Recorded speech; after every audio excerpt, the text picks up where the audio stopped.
Ардчилын шин төрлөг Монгол хүн 2020 гэсэн хөтөлбөрийг ардчилсан намаас төвшүүлсэн. Үүнтэй хамт чинээлэг Монгол хүнийг хамт тодорхойлсон.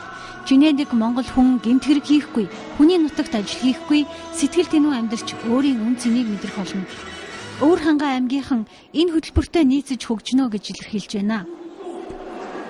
Ирж байгаа 2001 он маань бидний хувьд их шинжилгээг, их өөрчлөлийг авчирсан сонгуулийн уржил учраас их ялалтын суурийг тавьсан ийм сайхан өгөөжтэй жил байгаасаа ардчилсан намын гишүүд бид энэ шинэ Монголын төлөө тэмцлийн манлайлагч нар нь байж ирсэн, чаашчиж бид байна.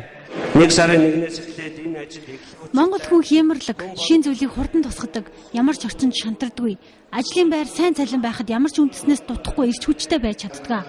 Чинээлэг амьдралд хүрэх нөхцөлийг бий болгох, эдийн засгийн шинжилгээг хийхдээ юуны өмнө тодорхойгүй байдлаас гарах ёстой гэж өвөр хангаан ардчилсан намынхан үзэж байна. Энэ том хөтөлбөрийн төлөө өвөр хангаан аймгийн ард түмэн одоо явах зам, хийх үйлдэл нь тодорхой.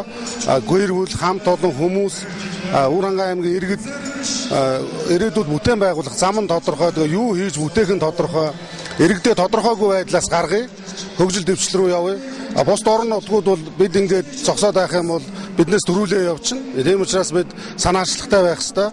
Хөгжлийн юм загвар аймаг болох ёстой. Удахгүй шинэ он гарна. Чинээлэг шинэ Монгол хүний төлөөх эдийн засгийн товтлогоо бас хэлнэ.